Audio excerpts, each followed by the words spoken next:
You're listening to Australia's national youth radio station, Triple J. For more info, go to triplej.net.au. Hello. Hang on, keep talking. Mental. I had a couple of cheeky dogs licking at my spatula. You see what I'm talking about? Hang on a second. Very careful what you say now. Ross Noble and Terri Psiakis. We'd be in trouble. Would we? This takes the cake. I want you to look at my bum. I mean, you know what we could do? What are you doing? Wasn't that bad? I've digressed with silly. What else is She there? could turn you over. That's what you'd find. Brace yourself, it's Ross Noble and Terri Psiakis on Triple J.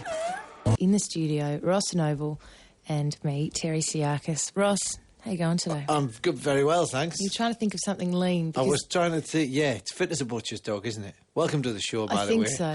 Hi. I think so. You use the expression lean as a butcher's dog, and then went, hang on, a butcher's dog would be fat and well fed. Fit as a butcher's dog because they've had a lot of meat. Something lean, skinny as a, Skinny as a rake? Yeah, that's right, isn't it? I think that's the standard cliche. You know what somebody could make a lot of money on? What's that? Fat rakes. Fat rakes. Fat rakes, you know? Thin as a rake. Well, that's right there. There's a... Because, you know, when you're holding a rake, that's quite bony on the hands, isn't it? You know, especially if you've got quite bony... You know, it gives you calluses. Ooh, somebody should do like a fat rake that's just... Maybe it's just some gristle, like actual meat gristle, and then wrapped, maybe it's in a lycra sheath. Around the outside, so when you hold the rake, you sort of silicone would probably do it or something. It's malleable. Like that. Yeah, exactly. You can kind of mould it to the shape of your grip. Yeah, there's a fortune to be made. There's money to be made. Yeah, fat rakes. You can see that. I tell you what, in a few years' time, you'll see that, and you'll go to like a large hardware store or something, and there'll just be like a big sign up, and it'll just be a picture of me with a thumb up, and it'll just say Ross Noble fat rakes, and it'll be two larger ladies in bikinis either side. Like that, just gesturing at me, fat rakes. Just the one thumb up? You're not going to make an attempt to get multiple thumbs? The two thumbs up? Some of the people we've been speaking to this week so that's far. true, yeah. Just me with 5 thumbs on one hand. Yeah. I don't know, there's something sort of... when you see somebody with one thumb up, it's like one thumb up says quality, and it's... Do you know what I mean? It says like, I'm here for you, I've got a product that I'm proud of, hey there, you know... One thumb. Exactly. It's like, you know, we're here for... 2 thumbs up, it's a little bit special, isn't it? 2 thumbs up is like somebody who's maybe standing in the background on one of those early morning breakfast shows, when they do the live cross. That sort of thing. Yeah, getting a little bit too overexcited about getting their head on the telly. Yeah, that type of thing. See, you've got normal thumbs. I've been told that I have abnormal thumbs. Who's been telling you this? People. The doctor. Well, Ms. Psiakis, we've looked at your thumbs and they're abnormal. No, because when I put my thumb up, my thumb can kind of bend backwards. See how yours just goes up straight? Yeah. Mine goes right back so that the nail is almost kind of horizontal. Do you know what I mean? And that one does it even worse. That one is virtually horizontal. Have a look at that. And that I have been told that is abnormal. Do you but I've grown up with that, and as far as I'm concerned, that's my thumb. Normal. And that's what it looks like. Have you ever... Oh. It goes right over. It looks like it's a double-jointed thumb, and it can bend right back. It's not double-jointed. When hitchhiking, do cars pull up and then flip over? And like they're upside down, you go, I've done it again. No. Yeah, look at that. That's, you're right, actually. But isn't it, I mean, it's just a thing of you grow up with something and until someone points out that there's something a little bit different, you think, well, that's normal. That's what they look like. That's what mine looks like. It must be normal. That's what I thought about my feet. What's wrong with your feet? There's a tiny... Are they hobbit feet? There's a tiny face growing on the bottom of one of them. No. Your feet have tiny wings on the back of the ankle. Tiny wings. Right, look at my feet. Now, don't be put off by their skinny nature, right? Okay. I've got very thin, very long feet. In fact, I was buying some boots recently, right? Were they boots that were made in Romania? Strangely, yes. Yes. No, these were different boots. These were American boots, and they had... and I tried them on, and they were little because of my wide feet. I went, oh, no, they're a bit big. And the bloke was so desperate to sell them to me, he went, hang on a sec, I'll go and get you a smaller size. He went away, came back, he goes, there you go, the smaller size. And I looked. They were the same size. He'd put insoles in them. So, to make them a bit smaller on the inside. And I went, these are the same size. And he went, they're the narrower fit. You lying bastard, the narrower fit.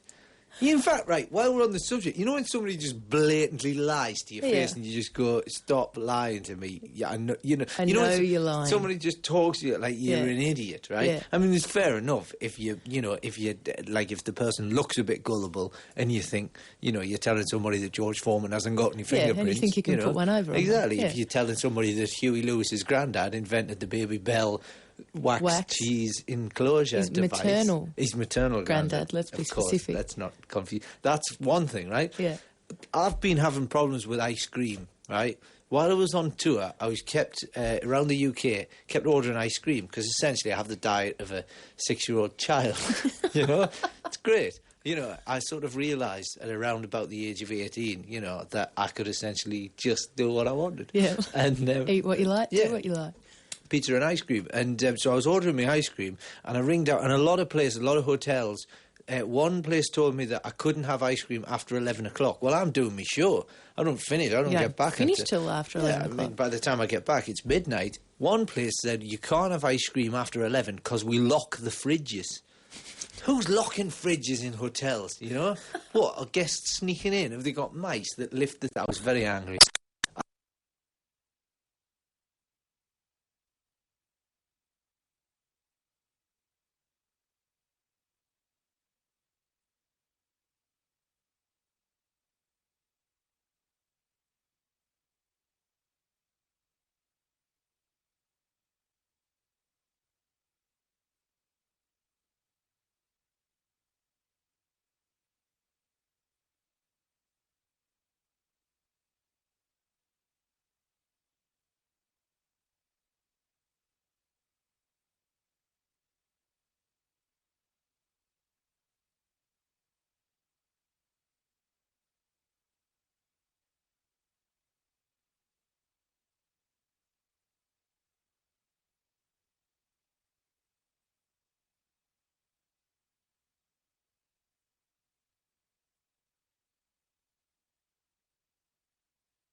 Before 11 o'clock. Why do people freak out when it's, when there's rules, when things are done one way and someone comes along and goes, well, why don't you do that silence? And they just go, well, no, because it has to be done like this. Just let go. I couldn't believe it.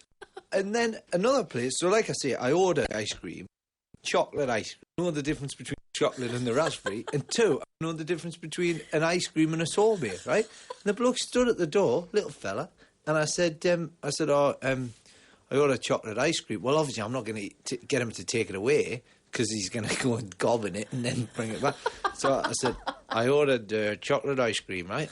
Expecting him to say, oh, I'm terribly sorry, but there's been a mix-up, right? He goes, that is chocolate ice cream. Oh, I thought, punch him in the head. It was like he looked at, like he'd gone, oh, sorry about that.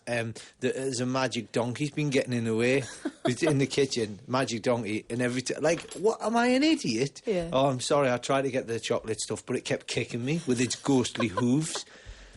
And so he said, I went, it's not. I said, it's raspberry. Look, you can see it's not ice cream. Did you make him taste it? Yeah, so but look, it's put just some of this in your mouth and tell me, does that taste like chocolate or raspberry? Well, I was going to, but there was only one spoon. It's tricky dilemma. And then I tasted it and I went, this is sorbet and it's raspberry. You know what this cheeky bloke said to me? I could not believe. He thought, he must have just looked at me and just seen a man slobbering going, like, he said, it's a new type of chocolate. Oh, it's a new type of chocolate. On your mother's grave. And I just thought, that bloke clearly just says that in every situation. Yeah. You know, like he goes and he's like, you know, his wife will come in and go, "Did you feed the cat?" And he'll be like, "Yeah, I did." And she would go, "Well, why is the bowl empty?" Or it's a new type of invisible cat food. You know? But the thing is, he said it with such, you know... Like he believed it himself. Yeah, exactly. He just said it like it was, you know... He's like, "Have you fixed my car?" "Oh, yeah, I've put a new type of oil in there. It looks like chocolate ice cream." People like that, you could slap them around their head and they would still tell you that something that's black is white. Well, strangely, I did. And he did. Do you want to tell me about your feet? Oh, should yeah. we play a track Look. and hear about your feet? Look at them feet. They eh? are very long and skinny. Look what you can do with your toes. Yeah. You can splay... Ross Noble can splay his toes pretty much the same way you splay the fingers. They're like on your fingers. hand. How do you do that? Look at them. They're like... You know the only problem... They're not... There's nothing, you know, wrong with them. That's just not No, many people can exactly. do that with their feet. When I was a child, I could peel a banana with these feet. I could. Could you really? Yeah, I don't even particularly like bananas. Very but I used to dexterous do. toes. Yeah. So just one thing, right, I want to point out, right? Yeah. I do have long finger-like toes, right? There, look at that middle one. No, yeah, that's freaking you out, isn't it? It really Hey? is. I'll tell you It's what. kind of like E.T.'s fingers, but they're toes. I could cue the next record with these feet. You could. The home. Just one thing, quite Yeah. important, right? I'm off on my tour soon, right? The Yes. randomest tour all around Australia. Correct. Go to every place there is to go. Check my website, rossnoble.com.au. I'm not allowed to say that. Doesn't matter. I've said it now. What are you going to do? Oh, you'll be taking your long, skinny feet with you? I will be, but just when you turn up to the show, don't ask to see my long, freaky fingers. Because now I've said it, I've just got this image of like me stepping out the stage door of a theatre, somebody going, "Get your freaky feet out." In fact, if you turn up to the show, just turn up and have a good time. Don't sit there with a burning torch and a pitchfork going, "There goes the freaky fingered freak." Terri Psiakis is my name, and I am joined in the studio by international man of comedy, Ross Noble. I like to think of myself now as the Christy Brown of radio. Yes, your left foot, your right foot, both your feet. Very dexterous. Yeah. You've been picking up things in the studio just Yeah. to prove. I picked If up- only we had a fruit platter in today, you could indeed peel a banana. You know what would be happening right now if there was a fruit platter, right? You'd be all over it. I stumbled over a fruit platter there. I got slightly... I don't know what happened there. Fruit platter. Granville, fetch your cloth. If there was a fruit platter in the studio now, I would be picking up strawberries and sundry things, and I'd get Amy in here, and I'd stand you two over there next to that window, and I'd be picking up fruit with my feet and flinging it through the air. Like an overzealous chimp. It is an extremely dexterous foot. You used it to pick up a small chicken. A small chicken that's been sent to us by Kelly, who, you know, look at that lovely letter. She sent us a lovely letter Very saying nice she enjoys letter. the show and... She enjoys the show. She feels connected to all the other states through pants. That's what we're across trying to do, Australia. you know. This show, I know some people just like to listen to the radio in a sort of passive fashion. Excuse me a second. Go on, hang on. Oh, dear me. That was a good one. Noble. Woo! Noble. Sorry, it's because I was. What? Sorry, I forgot. You can't burp across the nation. I went under the table. You I went cannot. under the... I didn't do it straight into the mic. Oh. I went under the You table. can't. And, You just can't. why? What, are we pretending that this isn't real life? Everybody burps. Even the That's a Queen song by burps. R.E.M., wasn't it? There you go. Back it in there. It was an excellent video with all the cars. Imagine, yeah. That would be brilliant, wouldn't it? People just getting out and burp. It was Tony Scott's son that directed it, wasn't it? really? Yeah.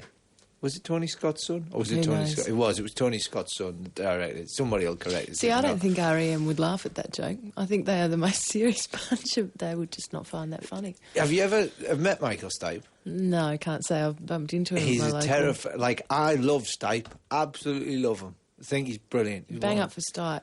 Love. Yeah, that's right. Say what you like. That's what they'll put on my gravestone. Ross Noble, bang up for Stipe. He's mad for the Stipe. He's a slave to the Stipe. Correct. That's my new expression. That it started with lamb shanks. Slave to. Is that the expression? slave to the shank. Beck, my tour manager, when we were like a lot of places, obviously ice cream, and lamb shanks. Your rider, they're things you cannot travel without access to. Well, essentially, the hotels we stay in, that's all that's available on them. Like, you've got an option. You've got the chicken. You've got the... Yeah. It's not like here, where there's, all manner of exotic fruits and the like. Yeah, which you can peel with your toes. Exactly. It's essentially, in the UK, you're looking at a steak if you're lucky, maybe it's a bit of chicken, but only between 2 o'clock and only between 12 and 2 in the afternoon. Like, if we were broadcasting now in the UK, forget it. There'd be no food for us. It's a nightmare. Wow. Anyway, so for some reason we were eating quite a lot of lamb shanks, and I just started to. We'd be sitting there, and there's myself, Dan, and Beck, and I go, "Oh, who's having what then?" And then for some reason, just quite a lot of times, Beck had like kind of, the shank, sort of, I think 3 or 4 times in a row, and I started going, "You can't help yourself. You're a slave to the shank." And which doesn't sound quite right. It doesn't, does it? It was meant very innocently. You're a slave to the shank. Yeah. So now, just you're a slave to, and then insert whatever you want at the end. You're a slave to the stipe. I am. But anyway, Stipe. He's. But I do like him, and I especially like that business that he has with the, with all this, like, because he started off with a bit of eye makeup, and then that wasn't like camp enough, or that wasn't Bowie-esque enough. So he got the big strip right across the front, which is great, because I think he looks like, in the 1980s when you would see cars that had the sun strip across the top with the 2 names on it, know. Which, by the way, I think we should encourage that to come back. Why? Well, it was great, wasn't it? Where you'd see, like, Kevin and Denise written. So the sun strip, as did you not have that yet? It was huge hang on. in the UK. Are you talking about the sun strip, just that little strip at the top of the windscreen that's tinted? Yeah, like a little sort of, and it would have the names of the lovers on the. Oh. Did you not have that? I'm not familiar with names of lovers on that strip. I have seen advertising and nicknames, but just the one name, like in the centre of the car. I saw a very funny thing on a Ute the other day. It said, "I wish," it was a sticker on the back, and it said something like, "I wish I had a shit Oakley sticker like all those other dickheads." That was very funny. But anyway, so the Stipe, like, not without the makeup. Yeah. Incredibly skinny man, yes. Very, very skinny, and and a little bit of a vein just in his... He does have a very veiny head. Yeah, a very veiny head. Very veiny, that head. Almost like his head could become engorged at any moment.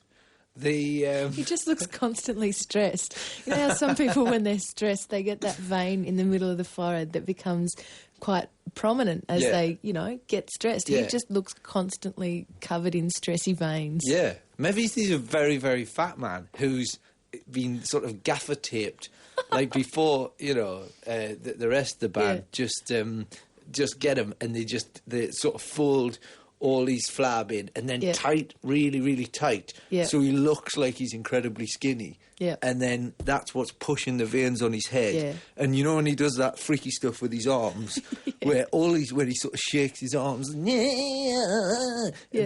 all he's doing is he's trying to get the circulation back into his fingers. Something's got to give. One day that's going to go. And there's just going to be a great big pile of Stipe. He's in Milan. He's in Milan, and you just hear... and and he's just there, like one of those. The strip's not doing him any favours. Do you not think? I don't reckon. It'd be good if it had Tracy and Kevin written on it. It would look either nice. Side of the thing. I tell you what, shall we hear a song, and then we are going to head to Tasmania to check in on our southern pants, which I believe were sent up a flagpole earlier today. Very good. Do you like the sound of that? Yeah. And then we'll explain about the. Kelly sent in the. A little present for you. Yeah. All will be continuously revealed in just a moment. Nothing to reveal. Once we've said there's a little plastic chicken. But it sounds like a nice tease. Yeah, I'm going to reveal that chicken is still plastic. We'll do that in the next bit. We'll reveal. Okay. We've got a small plastic chicken, even though On Triple J out of Sydney. Big day out of Sydney. Come on. Sorry, I got excited there. Big day out was happening. That's good. I like the way you try and keep me on my toes. Just as soon as I put my headphones on, because what I sometimes do, just stretching across the desk and pressing down myself. It's an unwieldy giant toe right now, Terry keeps having to duck every time it flies around. I've been queuing carts, I believe they're called. Like, that's what, is that what they're called? That's what you queued a D-cart all by yourself. That's well D-carts, that's right. Yeah, with your toe. In fact, no, my toe is so big that it actually went out the door and queued a cart. One of those ones that goes around Melbourne, you know, the thing like that. I tapped a bloke on the shoulder. He thought a couple were having a nice romantic carriage ride through the streets. You got a bit of a shock. That was Josh Pike's Private Education on Triple J. Ross and Terry with you this afternoon. We are endeavouring... Press it again, go on. It's a big day out. I've taken it off the the Go screen. Team, is it the Go Team or Go Team? Have you heard much of them? The Go Team, yes. Go Team, we play great. a fair bit of them on They're Triple very J. good. I do like... You seen them live? I've seen a little bit of them live. Just the toes? Or just Yeah. I was watching through a crack in a wall. I couldn't get the right angle on it. It was I could only see I couldn't see their faces. It was like watching some kind of Muslim pop gig. It's quite bizarre. We're going to get calls. What? Why? You can't have a religion, right? Certain members of which cover themselves up in that crazy outfit, and then expect me not to comment on it. You know. You've just called it a crazy outfit. Is that not inflammatory? What, is it more of a costume? You know? No. It's like if I say, you know, the Jewish types like to light candles. Do you know what I mean? Yeah, that's okay. Yeah, that's fine. Crazy outfit. Crazy. I'm having a problem with the word crazy Crazy outfit. outfits. What's wrong with crazy outfits? A lot of religious outfits have got a bit of a crazy element to them. Those rabbis in the curly things. What's going on there? What's that? Mark? You know, Catholics in the big pointy hat. Yes. You know, Let's say you can hide things under there. Yeah, but the thing, right? That's where they keep their keys. Yeah. Yeah, you pull the cross on the front and it lifts up, the keys come up. Do a bit of shopping under the hat. Straight away. So, yeah, that's why I walk slowly. The last thing you don't want to break the eggs. You've just bought a dozen eggs. You don't want them falling out and smashing on the floor. Gives his blessing and a load of oranges rains down on the crowd. No, but if you think about it, right, and people can believe in what they like. You know, it's up to them.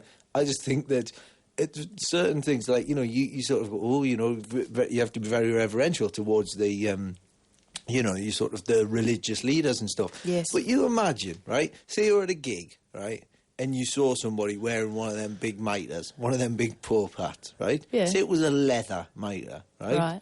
You look at him and you go, dickhead. Well, if you're at a gig and you were standing behind them, you'd have definite problems with You'd be furious. You'd be absolutely furious. Oh, great. Behind the Pope again. But you think, and the same thing's true. If you saw a guy, say you were in a bottle shop, and there was a guy who, not a rabbi, but dressed like one, right? He's got the big hat on, he's got the curly hair coming down the side, like that. You look at me and you go, it's a bit odd, isn't it? Do you know what I mean? You think... How does he curl that? Yeah. Does he do that every morning or once a week? Yeah. Does he tie it up in ribbons at night? With the tongs and that. With the tongs. See, making life so much easier. Special rabbi Orthodox tongs. Jews everywhere. Exactly. That's what I'm going to be selling next to my fat rakes. Fat rakes and rabbi tongs. One thumbs up from Noble. We are trying to contact... there must I was be going to say our man in Hobart. like we've got, we've got people... Well, we do, really. We're like the FBI, this show. Yes. What happened was in the Huon Valley, there was an event with the Pants. We are trying very hard to contact Was and having difficulties. So we thought in the interim we might discuss your small chicken friend, Ross. Yes, and we got waylaid by fat rakes, rabbi tongs and crazy outfits. Now, we had chickens in the studio last week. Yeah, we live had chickens. Captain Bligh in, the one-eyed chook. Not even one-eyed, was it? It was some kind of... It was bung-eyed. Oh, and we should thank Wayne for dropping off some chocolates for us yesterday. He did, and we've had a lot of requests for his song Silver Bullet. Maybe we'll play that. Can we pull Silver Bullet out? We can, if yeah. I can do that. I can do that for I can you. do it myself with the toes if you want. I'll flick your Silver Bullet. But you've been sent a chicken. Yeah, this little chicken. Well, it's our chicken, but I've bagsed it in. It's one of these... little plastic chickens, and I actually, funnily enough, I wouldn't say it's a big collection because I've got about 4 or 5 of them, but it's not really a collection. It's more of a sort of a few. It's the together. Beginning of a collection. Well, originally I bought one of it's a German company, isn't it? That Can you keep the noise down? You heard that out there? Producer Amy. Oh, was that busy Amy? on the I thought phone. it was just a couple in the corridor just having a bit of a chat. What's happening in the ABC at the moment? So you got a few chooks. Yeah, so I've got... Well, what I bought was... I got a little monkey, a little strangely enough, and I put that in my wife's car, just next to the... just little... On the dashboard? On the dashboard. And then... so that was the car in the UK. And then over here... I thought I'll get a little. No, it was here. The monkey was here. Yeah. And then the car in the UK. I thought, it's a bit. It's she could do with a, because she's obviously going to get a bit lonely when the monkey's not. So I got her a pig. Put the pig on the thing there, and then we got a new car just the other day. Like I just bought a new car, and I was thinking, I'm going to have to get an animal for that. Because I did buy a guinea pig. Because you started a trend now. Yeah, because, there's always like a little animal there. And I bought a guinea pig because this company do guinea pigs. And I said, look, I've got a guinea pig for the other car. She didn't like it. No, I don't like the guinea pig. Don't like his face. And he did have a bit of a mean face. And it's hard to drive when a mean-faced guinea pig's sort of looking at you the whole time. Yeah, just going, I wouldn't go this way, So you reckon the little chicken... So the little chicken, I'm going to put that in my new car. In fact... Speaking of which, right, as I was driving in today, well, two things, right? Firstly, as I was driving in, right, there was on the road, sometimes people will put a thing up saying happy birthday and all the rest little of message. It hanging on the bridge. Somebody had written on the road in spray paint, in yellow spray paint, had just written, yeah. What? Like I was driving along, and it was just literally. It's not as you come in; it's sort of as you go out. Like as I go home, and somebody's just written, yeah. Maybe it was a response to a message. Maybe someone had proposed to someone, Josie, will you marry me, with a banner? Yeah. And then the next day, the response spray painted on the road. Because you'd spray paint it. You wouldn't put it on a banner and risk it, kind of flying away. Yeah, because that would be the end of that would be the Act 3 beginning to a romantic comedy. Indeed, it would be. Now, we do have our man in Hobart. Oh, have we got him? On the phone. Well, hold that thought then, because I need to tell you about what I heard on the radio as I came in. All right, I'm writing down radio to be sure that we don't forget it. But in the interim, just in case we lose him again, do I have Bo? You do. Bo, tell us where you are and what you are doing with the Southern Pants. We're at the moment at the Environment Centre. In Huonville? In Huonville, yep. Right. Which is how far outside of Hobart? Oh, it's probably about 40 minutes out of Hobart. Okay. Down south.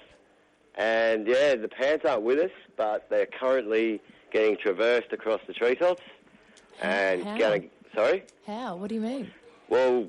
Traversing is when you set up lines from one tree to another tree. And swing like Tarzan?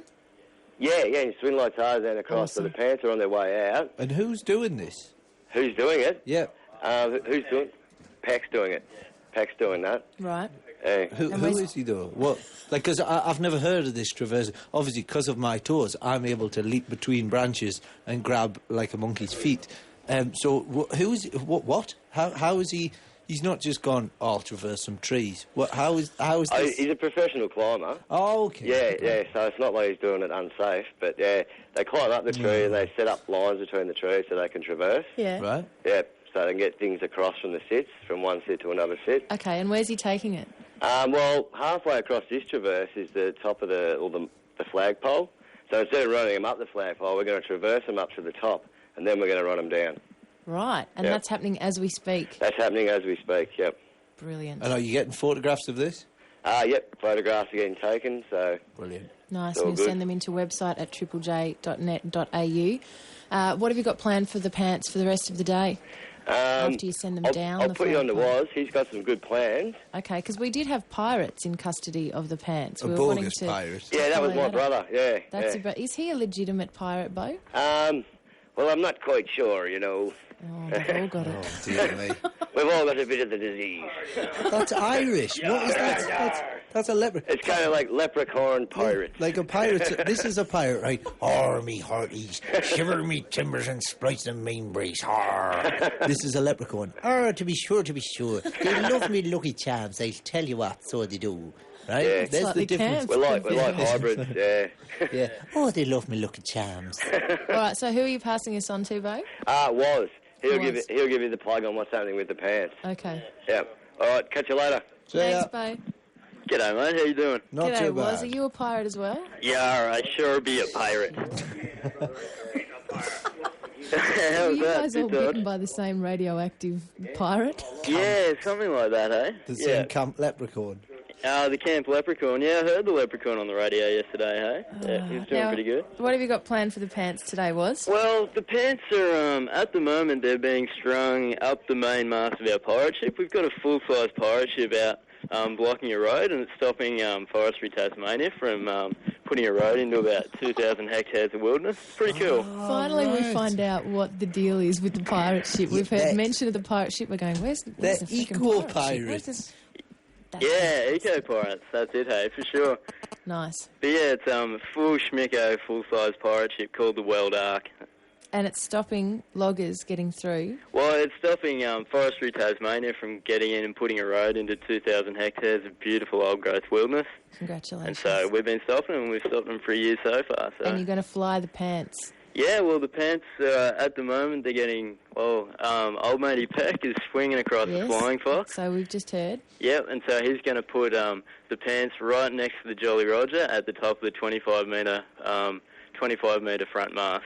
Great. And you're going to leave them up there for a little while?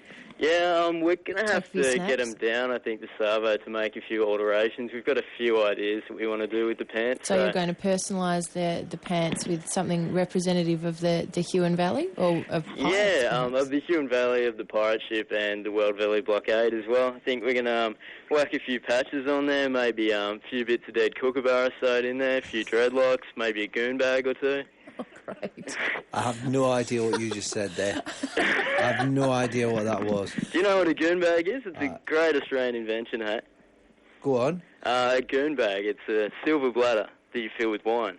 It's a really good thing. Oh. Go and drink goon. Yeah, Just Very be nice. careful of what you do attach to the pants, because the fellowship of the pants have to get them through airport security when they take them from okay, from right. Tassie, when they bring them back to Melbourne on Friday. That might create a bit of a problem, So if you actually, could- because what we were going to do, we've got this this iconic pair of thermal pants that I wore for 6 months straight, and we were going to sew. Oh, God, we were going no. to sew. They've been getting around camp, and so we were going to sew those into the inside, and that's why we were wondering if we could maybe make a bag for you guys, so that all the crap that's in the pants we can put in the bag, Put in the bag. and so that I can sew the thermals on the inside. No, no. maybe if we don't alter what's already been done to the Yeah, pants okay. too much. Yeah. Yeah, You know, for I don't sure. want to rain on your parade, but maybe. And also, as well, there's something about crusty environmentalists unwashed 2-year-old Yeah, pants. yeah. It strangely doesn't appeal to me. It doesn't appeal to you. Okay, right. We might have to put the marker on that one. But, Now, what are you going to do with the pants for the rest of the day? Are you going to take them anywhere tonight where people can come and see you and the pants? Well, we might have to come up with something for tomorrow. We might actually be working on getting the pants arrested. We heard that you guys are pretty into that, and so we're going to see what we can do about it. Who did you hear that When from? did that come? I don't know. It's just been on the grapevine, so it could be a complete Well, I think I bunch did of rubbish. mention but... I wanted a photo of the pants with a member of the constabulary. That may have been. Okay, right. So I've been tragically misinformed. But, Well, I think what we want to do with the pants is, because they've been to the northern part of Tassie and now they've been to the southern part of Tassie, we're keen to get them now to the eastern or western sides of Tassie before they come back to Melbourne. So what you could possibly have a think about that. We're also open to other people who are, happy to share in the pants joy, to give us a ring on 1300 055 36, or hit us on the guest book. Go to the Ross and Terri page of triplej.net.au. Are you happy to share the love with the pants? yeah, Rose? that would be beautiful, eh? We're on internet stuff. Can I just give a quick plug for our blockade? Oh, look, why not? Very quickly. Cool. So if anybody wants to have a look, it's www.huon.org. And Lovely. if you have a look at that, and I'll tell you what we're doing out there. And we want everybody to come out and visit our pirate ships as well. We've got Combat Wombat are coming out on the 12th of February to have a Awesome. big party, and there's going to be a flyer for that in the pants as well. So, Very nice. Well, thank you for all your hard work with the pants, Was. yeah, no worries. And And, we'll try and get on to to somebody good to take the pants, or if you guys want to sort it out, we will great. do that, and we might find out where you're going to be with them tonight off air, and then people can come and see you in the pants and buy you a bevy. By the sounds of it, if you got those long johns that you haven't washed for 2 years, I reckon you could just put them in the pants, and the pants would walk back to us on their own. Yeah, maybe we can get them to walk back on the ferry to Melbourne by themselves. That'd be great. All right, hang on the line, Was. Yeah, thanks, hang on, mate. There we go. So check out his website. I like for environmental issues. Look at that. Look at us opening up the show as some kind of environmental platform. Alternatively, you can go to rossnoble.com.au and see all my tour dates for the Randomest tour all over Australia.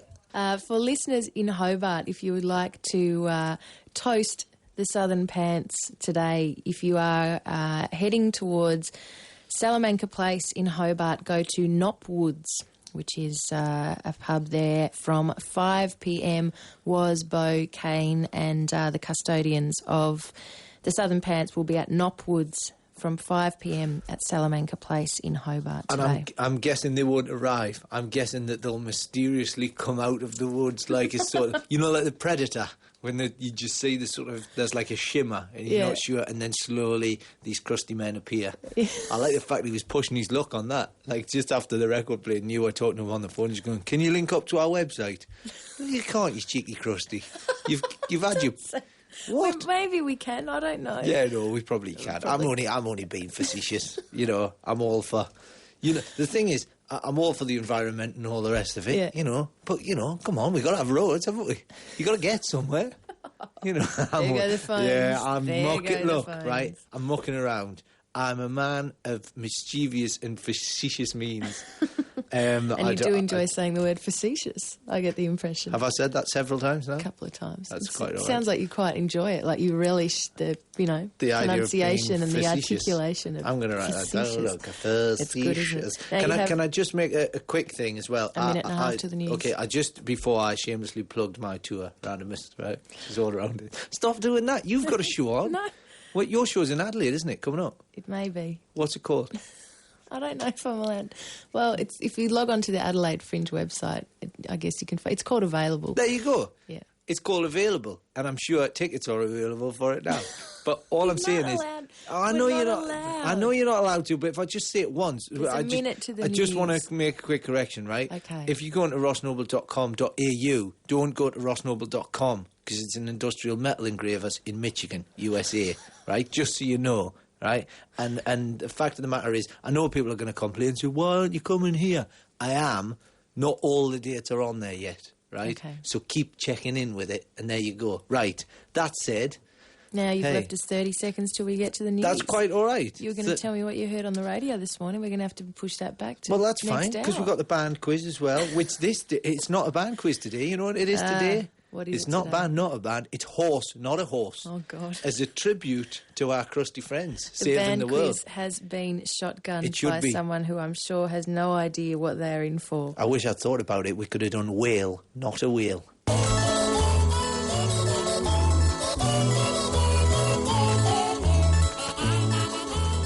Look, it's tipping its head at a little jaunty angle. Your little plastic chook. Yeah. That Kelly sent you very generously. It's almost going, morning. But morning in a sort of a morning, not in a morning, as we discussed the other day. Yes, there is a difference. Yeah, when you see somebody that's tarted themselves up a little bit too much. What did we say? Mutton dressed as ham? Yeah, mutton dressed as pig. Oh, yeah, no, mutton dressed as ham works better, doesn't it? Yeah. Oh, mutton. Yeah. Ham. Yeah. You do what you like, don't you? There was a couple of mates of mine, a comic called Mickey Hutton, he turned up to a dressing room once in this not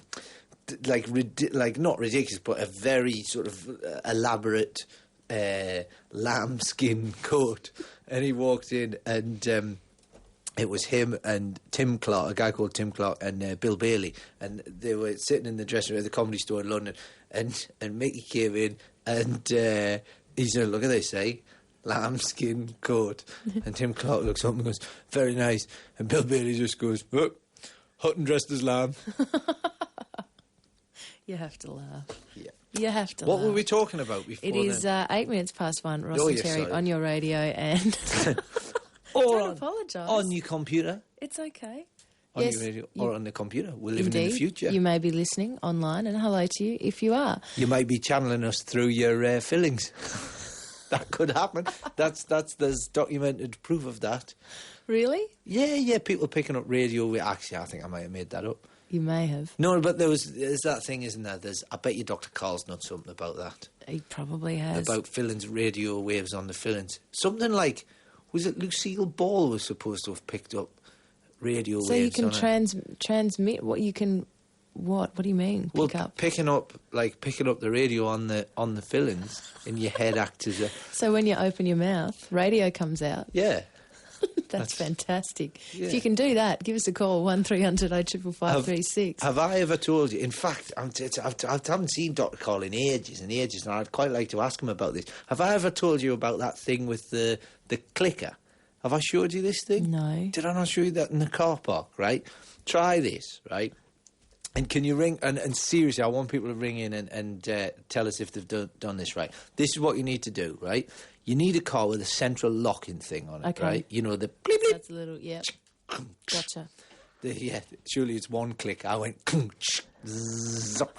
Yeah. Because I drive a spaceship, which will have a chicken on the dashboard. There was a... So get your car, right? Central locker, Yep. right? You need a nice long street for this, right? Okay. Park your car at the end of the road, right?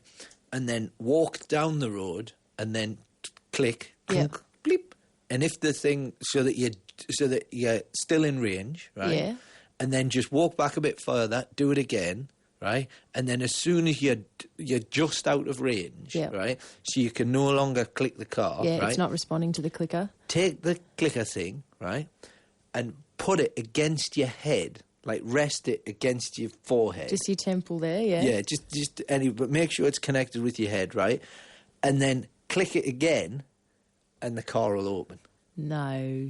I know that sounds like Okay. I know we've been inventing like daft things. You're telling me that George Foreman does have fingerprints. I refuse to believe it. I have it on good authority that he does not. I know this sounds like the sort of thing where you'll go, no way, this is bollocks. But honestly, I've showed this to people and they cannot believe it, right? Okay. They can honestly not believe it. And it's one of those things where there's like, I keep wanting to bump into Dr. Carl so I can say to him, What's the why does deal? this happen? So seriously, give that a try now. Okay. And then give us a ring, 1300 0555 36. Is that the Correct. number?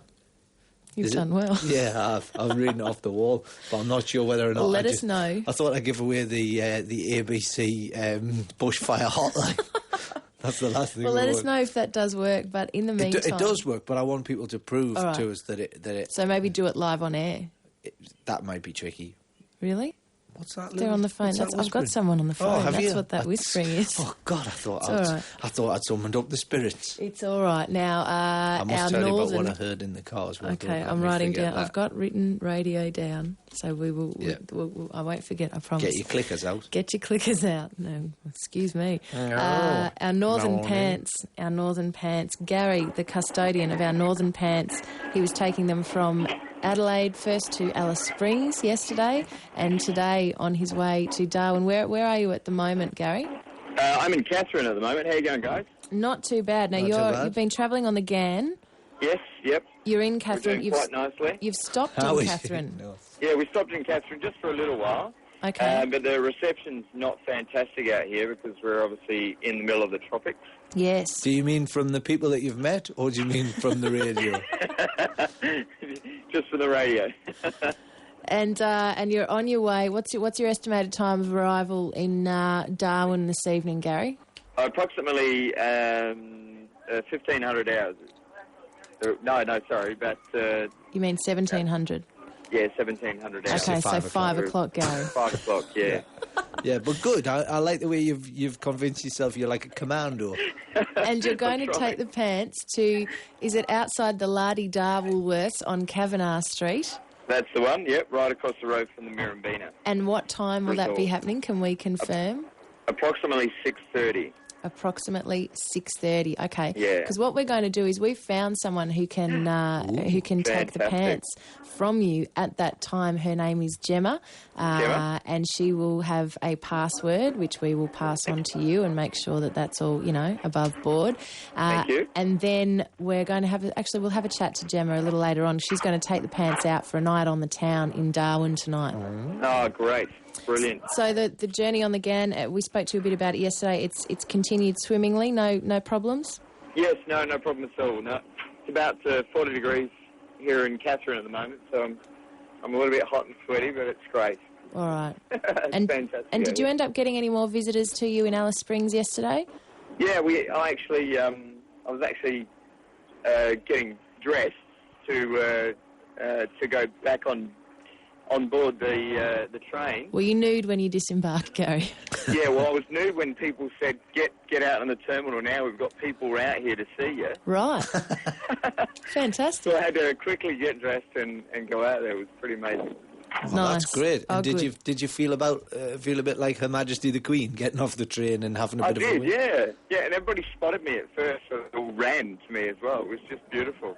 And when you're in Darwin tonight, because Gemma's going to take them out for a night on the town, will you be available to join Gemma and maybe? Oh, definitely. Yep. Lovely. Yeah, I'll see what I can do. All right, we'd like you to share in that glory. Well, we'll let you get back to the GAN. Fantastic. And enjoy the rest of your trip, and good luck with the handover tonight, which will happen at what time, did you say? Approximately 6:30. 6:30 outside the La-di-da Woolworths. The La-di-da Woolworths. You mean yeah. 16:30? On Kavanagh, no, 18:30. Don't confuse anybody. 6:30 p.m. tonight outside the La-di-da Woolworths on Kavanagh Street in Darwin. Thank you very much, Gary. No problem at all. Have a safe journey. Take care, guys. See you, See mate. ya. See you later. I like talking to Gary. He's doing good things. Yeah, I like his official manner. He's official, man. He's doing the times like that. Yeah. That is very official. You know how I learned how to do the 24-hour clock? How did you? Programming the video. The video. That's how I learned. Yeah. It was very annoying at the time when you didn't know how to do it. And you had to count from 12 up. Yes. And then, that's a good way. So if you've got kids and you're trying to teach them the 24-hour clock, allow them to record programs in the middle of the night. Now, someone who is going to back you up on this car alarm theory. Wow, that was quick. Yes, we don't waste any time here. No, neither does our delightful producer, Amy. Andrew from Wagga Wagga, you used to work at a car hire place, is that right? Yeah, that's right. And did you try this out? Yeah, I actually learned it off the Jays a couple of years ago now. Oh, really? Yeah. Somebody's beaten us to this, has it? But, no, I used to work for a hire car company, and you'd walk into the car park, and we'd actually hold it against our throat. And you'd see lights would blink on the car, and you'd know we'd... Oh, Andrew's Has gone. he gone? I hope he gone. didn't get some kind of horrible throat disease and it just kicked in at that moment. He has the gone. delicious irony of the situation. He has gone. Has he gone? And my other call about that has gone too. It's a shame we didn't have a little clicker and then you just... We could have got them line back. in. Ross Noble and Terri Psiakis on your radio. I'm not going to go there. I'm just not. Now, speaking of the radio, you heard... Yes, on the radio this morning, This right? morning. Like I say, I just bought this new car, right? And so obviously I haven't fully worked. It's weird actually because it's got a CD player, but it's also got like a cassette as well. Okay. Do you know what I mean? Normally you just get one or the other. Yeah, but I think what it is that they've kind of gone, oh yeah, CD player, and then somebody's thought, oh yeah, but you know. What about all those car tapes? What about all those fantastic mixed tapes that people put together? Yeah, and it's got a bit of both, you know. So anyways, I was fiddling about with the radio, trying to, like the presets. Normally, you just preset. Yeah. So fiddling around with the radio, and it's the first time I've sort of like listened to the radio. So I was flicking, and I was trying to, as I was flicking around, it stopped on this one station, commercial station, and named after. A sly creature that goes through bins. And, are you with me? No. Hang on. Kills chickens. Oh, yeah. Yeah. Gotcha. Fox. And it was, and the answer, ding. Yeah. It was Wolf FM. And this fella This fella was... that could be a new little game we could play. Okay. Guess the radio station. Yeah. It was the name of Charlton Heston's girlfriend in Planet of the Apes. I don't know. Planet of the Apes, very oily girl on the back of the horse. The oily girl. She's quite oily. Yeah, like in a nice way. You know, like in a sexy way, in a kind of a... remember that. You know, like well she's like like oiled up. Bronzed. Not greasy, like he's trying to escape from the like monkeys. baby oiled She's up. slipping off the horse right left and centre. She's like the soap in the bath. Oh, get your hands off her, you damn dirty... Whoomph. Where's Nova gone? See, that was the name of the girlfriend. All anyway, right, but you were listening to the other one. I was listening to the cheeky the Wolf FM, right? Yeah. And cheeky Bin Dweller. And it was, Quite appropriate. Bin Dweller FM. And they were broadcasting, it was mental. They were broadcasting from a leisure centre, right? Yeah. But it wasn't an OB. It was just clearly they'd done like an advertising deal with this leisure centre. Right. And the guys there going, we're here at such and such a leisure centre. Yeah. And, we've got... I'm on an exercise bike. And it was like, it wasn't, and he said... So it was like a live ad, kind of. Yeah, and he was going, come down here. And I thought, okay. And he went, we're not doing anything.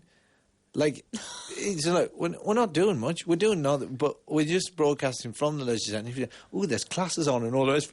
But then he played a track, and it was, who was it? It was somebody like Radiohead, you know? It was sort of a... was it? I find that hard to believe. No, it was probably U2 or somebody like that. More likely. And he went, hi, we're at such and such a leisure centre. That's U2 over there. Like, but he said it as if, like... They're records. They're clearly records. Yeah. But the way he said it, it was as if he was joined in the leisure centre.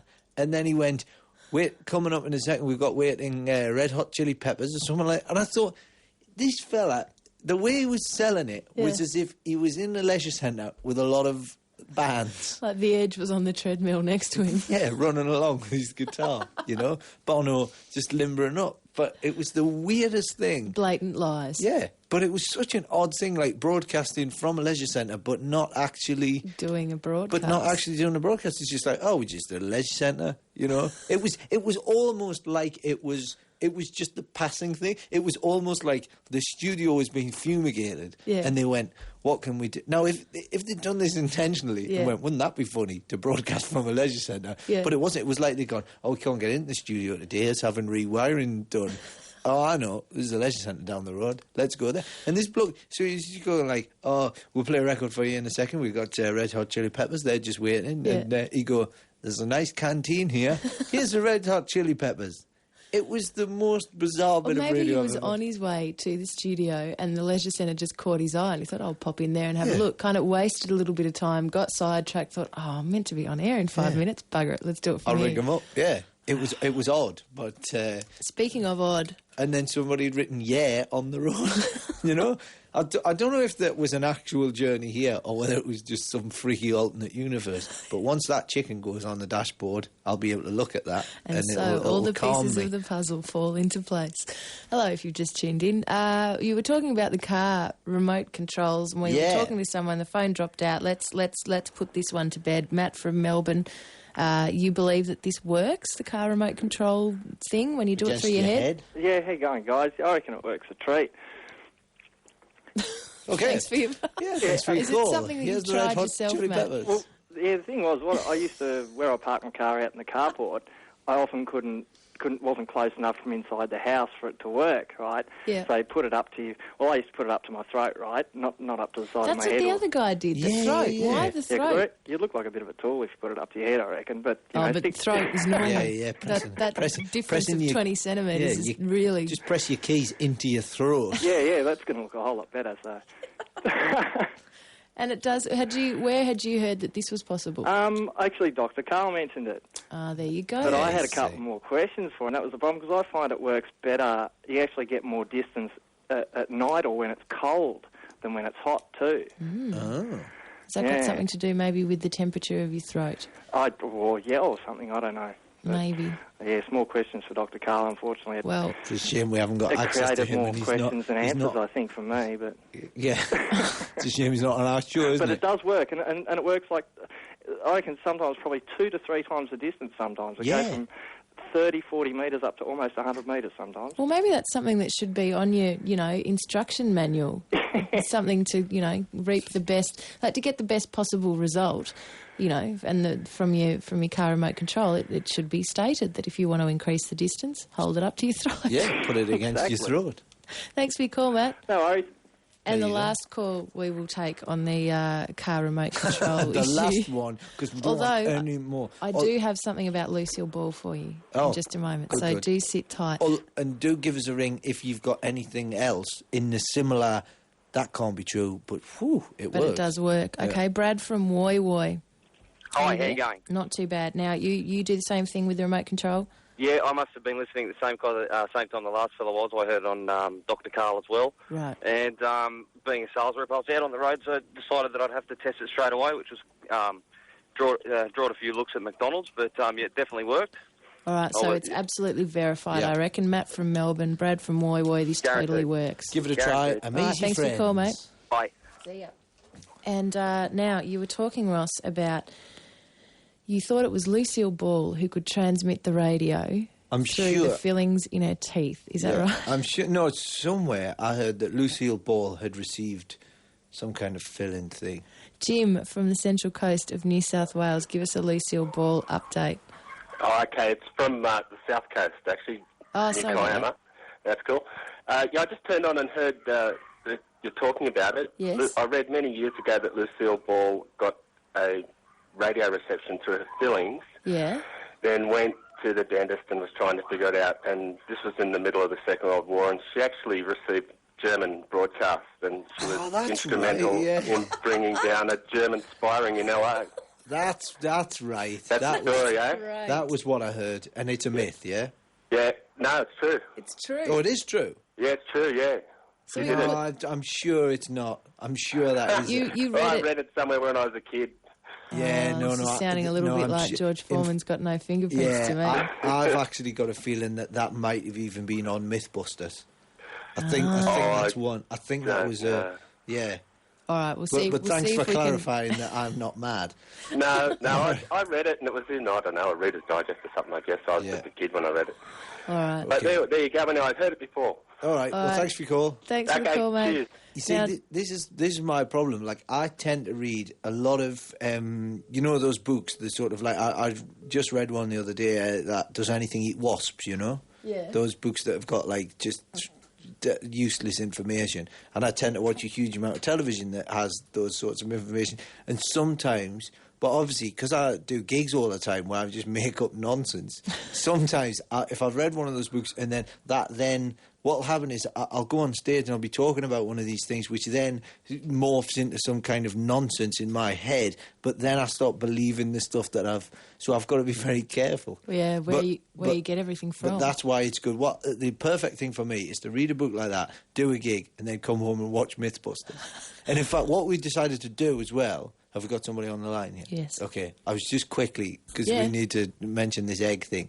We decided... No, because this is... Hang on. Save the egg thing. Just for 1 minute, I'm writing down egg thing. Yeah, because we've got to do the egg thing, because people have started requesting it, because I mentioned it in passing the other day, and now everyone's gone And now nuts. People have gone nuts for the egg thing, which we'll explain in just a second. Don from South Gippsland. Are you there? Yeah, how you going? Not too bad. Now, you're going to weigh into this. Is it the Lucille Ball debate? Yeah, well, I haven't heard about Lucille Ball, but being sort of an age where the Partridge Family was the way to go, there was an episode where the older sister in the Partridge Family had she had braces put on. Mm-hmm. Yeah. And she was receiving radio music, and so the poor darling couldn't play, and so the band was offbeat, which I think was probably what they were doing all the time anyway. So how they noticed is beyond me. All right, well, maybe if you can pick up radio in your head, in your fillings, in your braces, if we can get in contact with someone who can actually do this, 1300 0555 36. Thanks for your call, Don. No worries. Patting you down. I like the idea that somebody can pick up podcasts, in their head. Yeah. On a contraceptive device. Now, or some form of... or a pacemaker. Contraceptive I device? don't know. Some form of... You know, or like a pacemaker is receiving podcasts. Wouldn't that just kill the mood if, you know, at the crucial point, the business end of, excuse me a moment, I'm just going to... Yeah, and suddenly Celine Dion's coming through that's not, no. You don't want that. Yeah, no, especially as it would, conjure up images of Titanic. Now... That's the last thing you want there. Down the gynecologist. You know what we're going to do? Legs spread. I'm the king of the world. That's what you don't want to hear from a gynecologist. I'm the king of the world. The egg thing. We will explain the egg thing in just a moment on Triple J. Ross Noble and Terri Psiakis on your radio. It is just after 1:30. Nice little Australian mention in there. I like that. That. Yeah. You know what's good about Australian music, for my money? Is you celebrate the country, you know? Like that song, Southern Land, you know? Yes. Or Down Under as well. You very rarely get that in British music, you know? What would the equivalent be, the equivalent song? England swings like a pendulum, do, Bobby's on bicycle, 2x2. That was a popular song in the 1960s. Representative of the location. But you very rarely get, you don't get a song about the Thames, do you? Not really. Oh, Streets of London, Ralph McTell. Oh, yeah. Let me take you by the hand. Yeah. It's a great song, apparently. That's a classic. Yeah, there was a story. I think it's in one of them books about Billy Connolly, apparently, because they had the same manager. Yeah. And apparently, Ralph McTell gave Billy Connolly a lift, and they got lost for 3 hours. Connolly turned to him and went, "Didn't you write the Streets of London?" I think that was in it, but I can't remember where I heard that. Probably off Lucille Ball's face. Well, we have what I am going to call the definitive skinny on the Lucille Ball radio issue. Debbie from Cabramatta. Now, what did you see? I seen one of them, them crazy celebrity special things you get on like ATV. Yeah, so it's like an E-News special. Yeah, like got 100 of them. But yeah, Lucille Ball, I actually seen a film clip.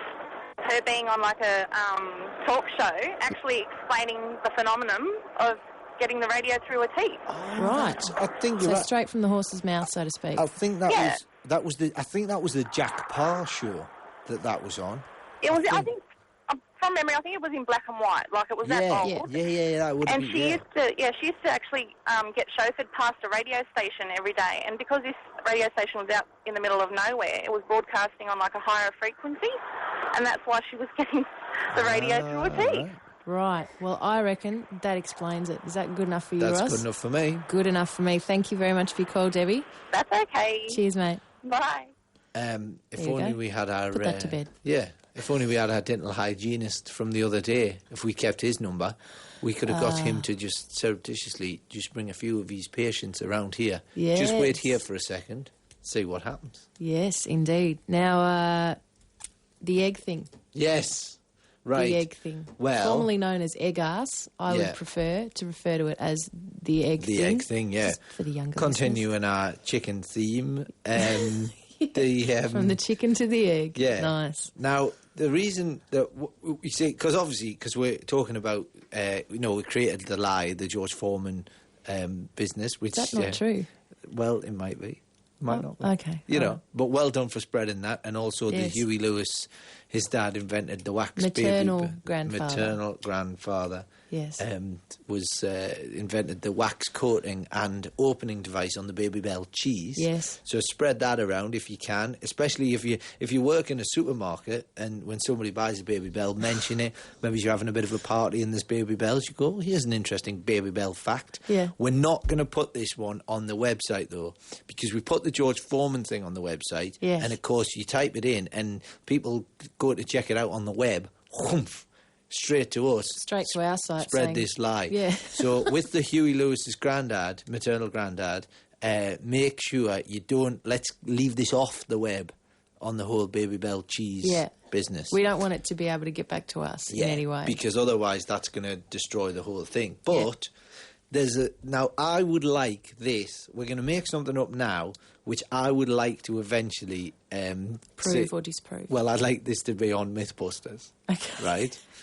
This is the thing, and the reason I got this idea is I once went to a mate's house, and I know this sounds childish, but basically he had some eggs in his fridge. Yeah. And I suggested that, well, basically what I did was I put one of these eggs just gently squeezed them between my arse crack and then put one back in as a sort of Russian roulette egg. Back in the tray of eggs. Back in the tray. Right, let's be specific where you put it back. And then as a sort of a Russian roulette egg situation, you know. And I told him to call me. I said, give us a call when you've only got one egg left. And he said, why is that then? I went, no reason. But, so this is the thing, right? Here we go. It's childish, but funny. Yeah.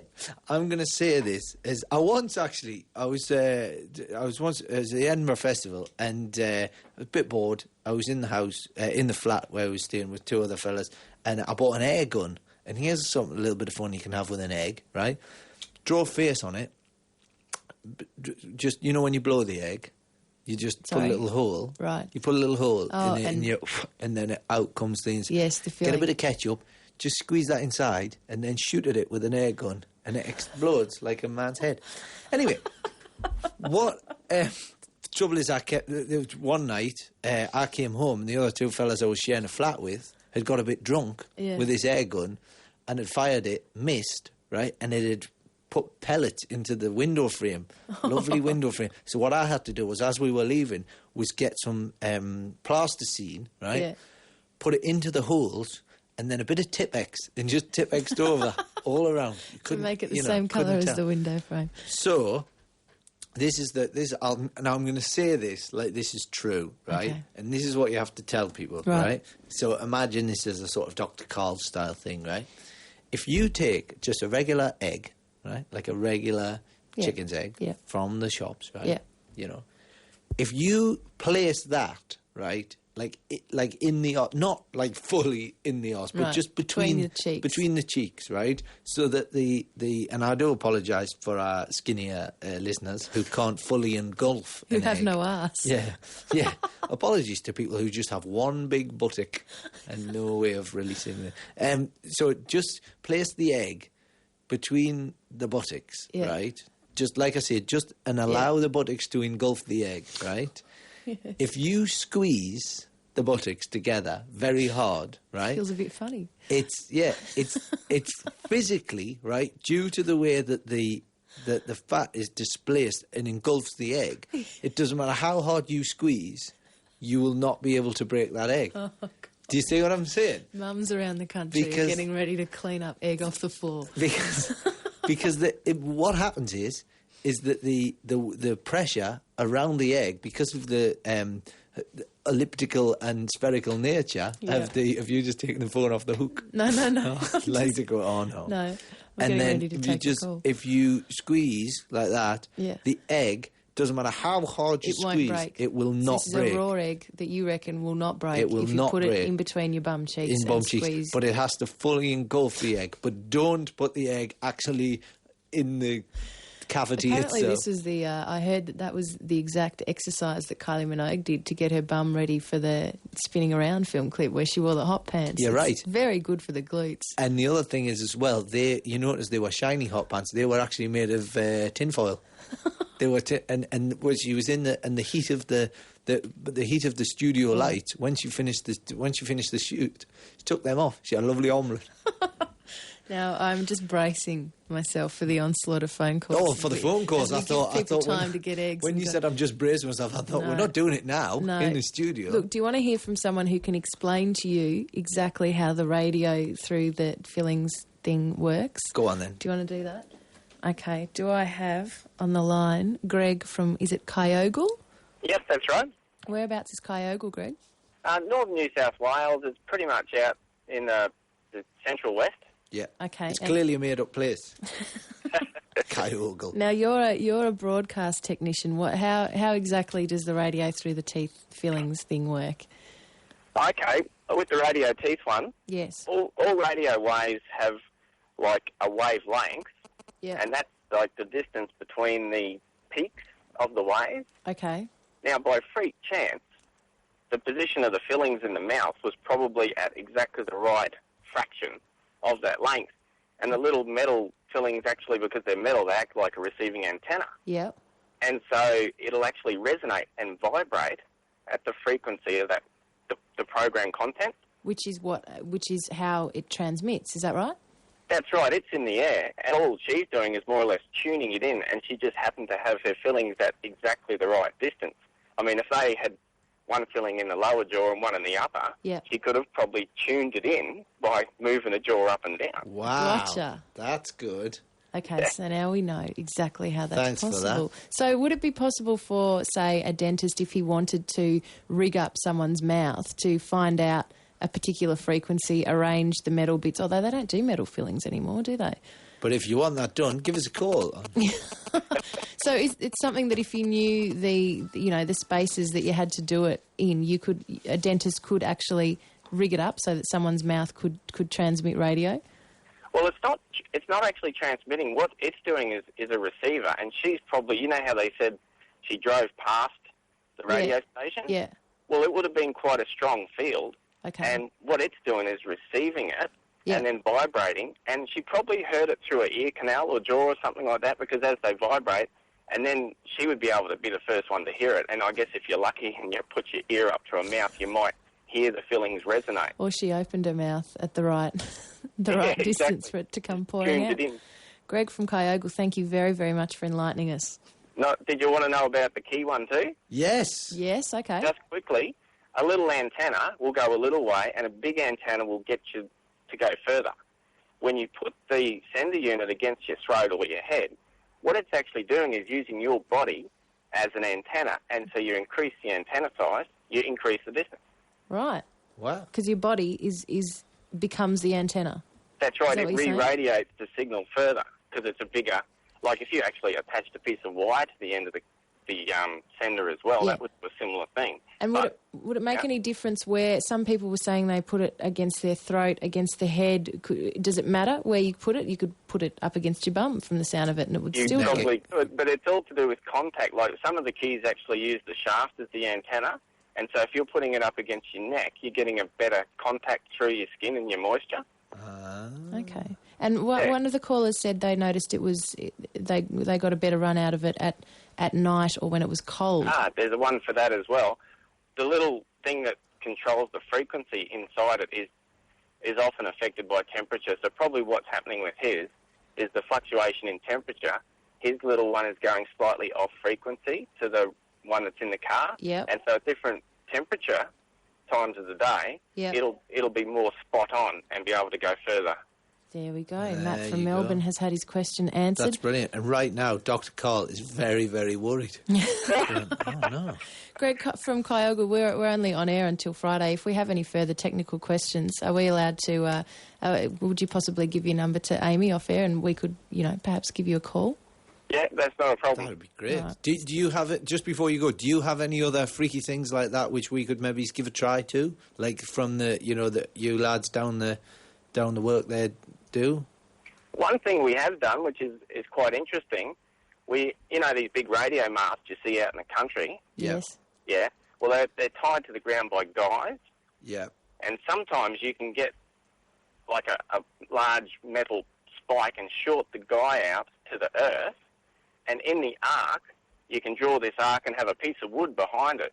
And it actually acts like a little amphitheatre. And as you get this, this bright flash of arc coming across from the guy to the ground, you get this, you can hear the program and the music in the actual spark as it's sparking. Did you follow that? I wish you could see Terry's face now. Oh, no. I wish you could see this sort of like...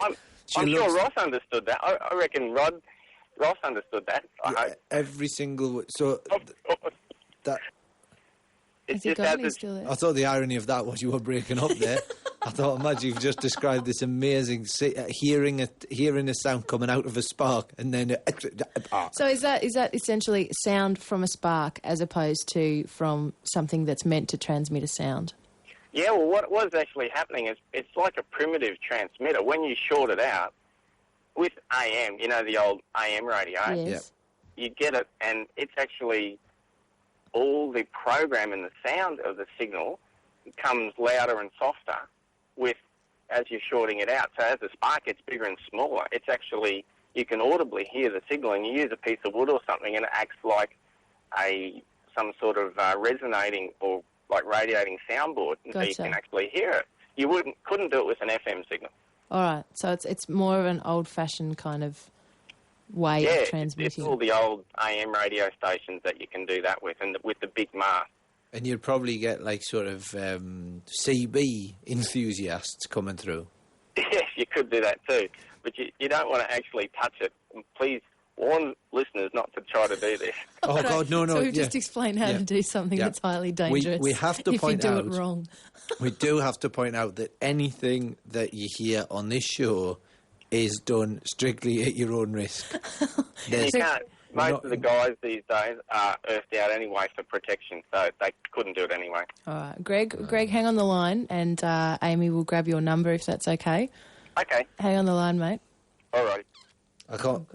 That's great. What's great about that is he's going, do not try this under any circumstance. Right now, there's people all over the country with eggs up their arse going, I haven't got time for that, mate.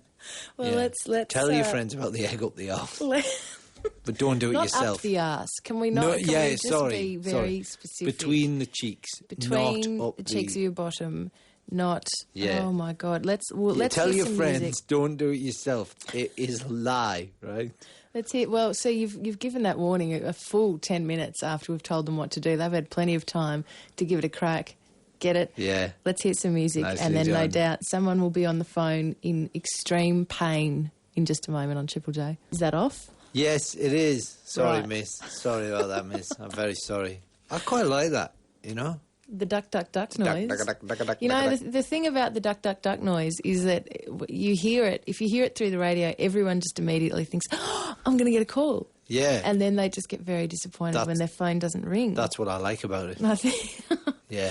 It is coming up to 2 o'clock. In fact, you know what I'm going to do? I'm going to get a little hidden speaker in my sort of breast pocket and a little digital recorder, and then I'm going to play that before I speak, just in conversation.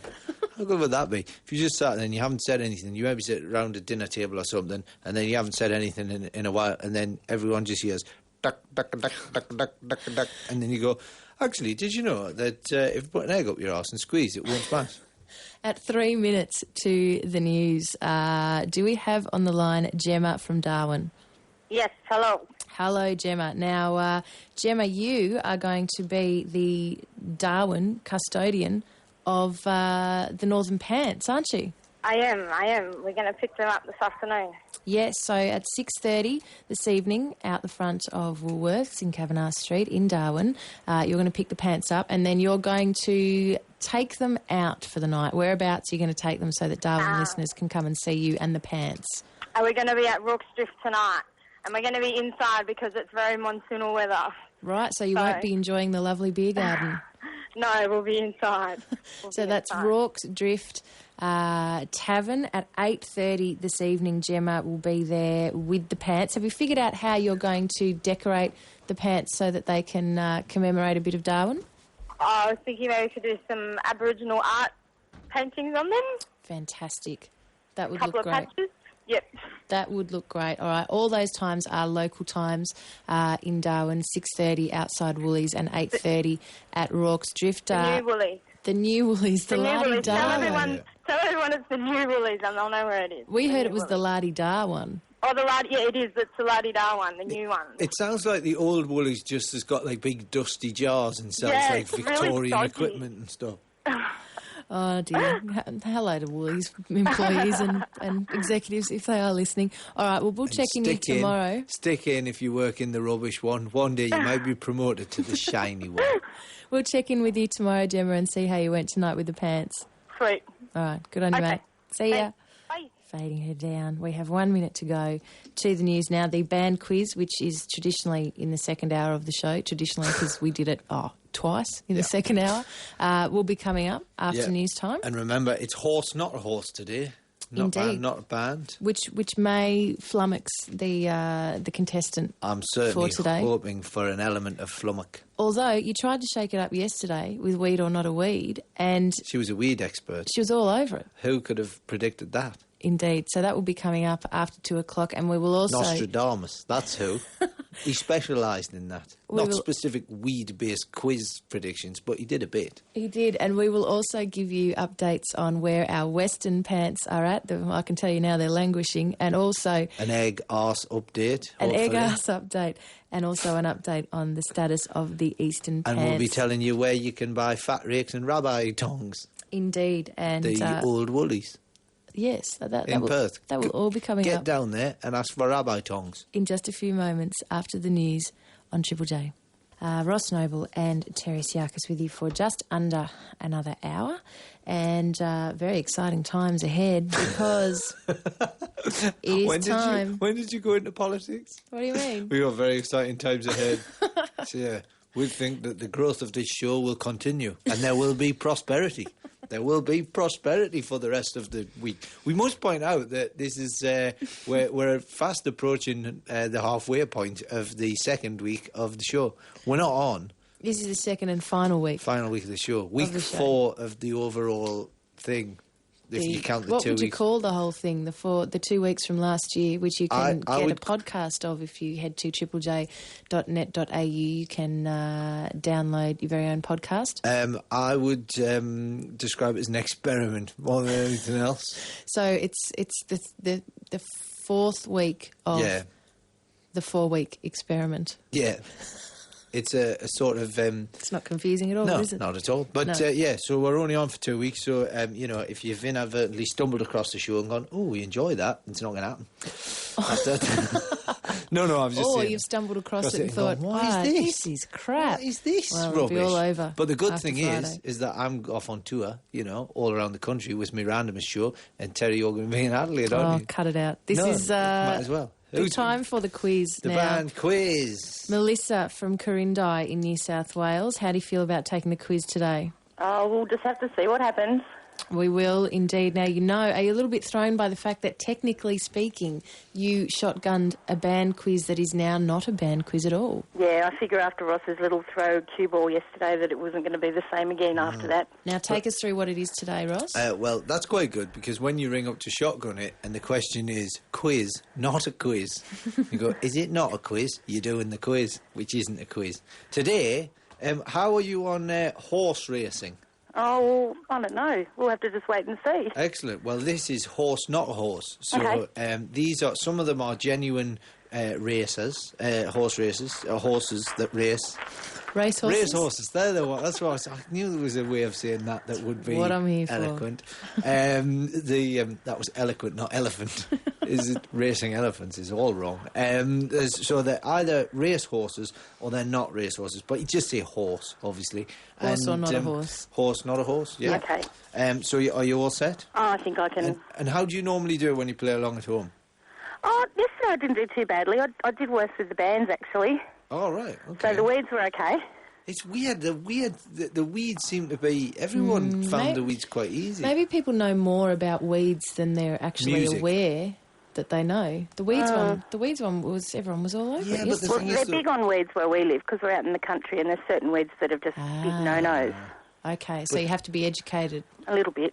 But surely if people were more into weeds than into music, then that would be... Like the big day out would be a very... just be like, just turn up, bring some gloves. Yeah, but some weeds actually go hand in hand with a big day out. That's very true. True. You've made a good point there. Well done, Melissa. Hey, kids, don't do drugs. Right. Yeah, but do put an egg in your arse. There you go. Right, between the cheeks of your arse. Between the cheeks of the arse. Why waste a good egg?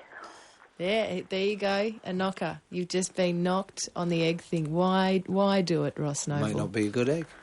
You don't know until you've opened an egg. All my eggs are good. Yeah, well, I like We have chooks.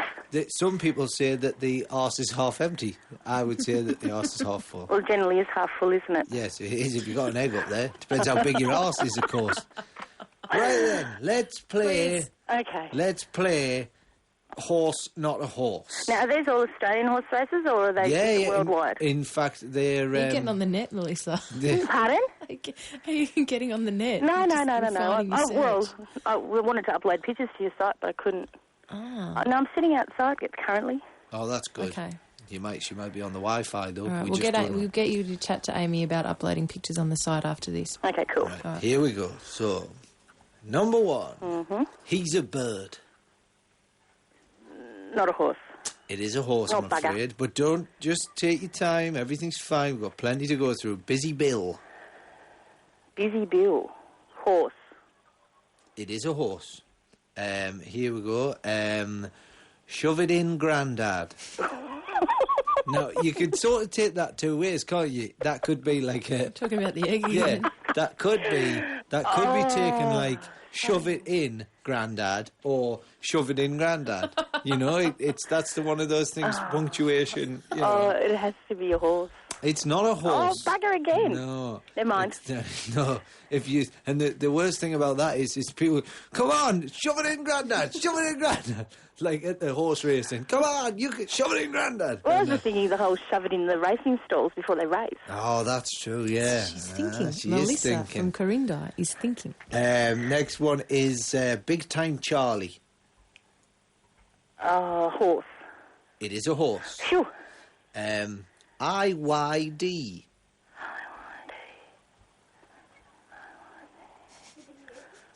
Not a horse.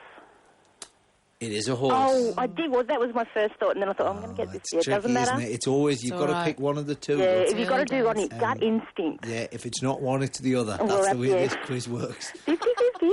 The what? Might as well play two up. Yep. It would probably make more sense than this. Here we go. Next one is Don't Tell the Wife. Oh, not a horse. It is a horse. It is a horse, It's yeah. running today. Oh, is it? Yeah, it is. Have you got to you have to put money on it now? Yeah, well, anyone, it'd be good if there was people listening to the show, not quite sure what they were listening to, think this is like a tipster service, and going, I've put $20 on Shove It In, Grandad. Oh, dear, I hope it comes in. Right, next one, Tertiary Hippo. Not a horse. It's not a horse. Thank God for that. Next one is Digital Bollocks. Oh. If you can't not laugh when you say it, odds are... That's not a horse. It's not a horse. She was still thinking about it, though. No, I was just trying to get over the whole digital bollocks. Digital Bollocks. It's a new procedure, which... Pick up the radio. Yeah, Oh, because no. I don't know if you found the old analog testicles just didn't work as well. They drop out. Too much tuning involved. They drop out when you least expected it. That's wrong. The beach cookie. Now, hang on, say that again. Is that another horse? Yes. What was it? It's beach cookie. Oh, it has What, to- did you think that was my nickname for you? Come on, beach Sure, cookie. you were still talking about digital balls. Oh, I can see his beach cookies from here. Oh, horse. I'm a cookie monster. Horse. It is a horse, yes, you're absolutely right. Right. Here we go. It's the slowest quiz we've ever done. But it's fun, and that's all that counts. That's all right. You know. Oh, right, you ready? Yep. Right, here comes the next one. Odds Right. are... Hang on. Everyone just relax. Oh me, oh my, oh yow. Not a horse. It is a horse. It is a horse. Okay. Lord. It actually sounded like some sort of expletive that someone might call out after sex. Oh dear. If you're shouting out the names of race horses after sex, quite frankly... If you're you need- shouting out shove it in Grandad after sex, then I'm calling the authorities. Yep. That's illegal in some countries. Yeah. It's, in this country, it's illegal to have sex with your granddad. This is one of those countries. Right. Lord Odin. Lord Odin. Yeah. Oh, that could be a horse.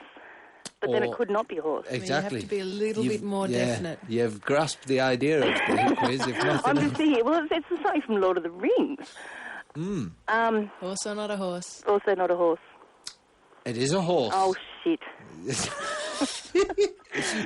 You see, that's what you don't get on like shows like Temptation and Yeah, stuff. that's why And, I don't you enter know, like a millionaire or whatever it is, because And- I'm just too indecisive for my own good. and Wheel of Fortune. I they would have go- phoned a friend half a dozen times by now. That's true, and the friend would have just gone, "Well, I'd like to phone my granddad, please. So Will we you can know have it the in. answer? No, I'm just lining up something for tomorrow. Right.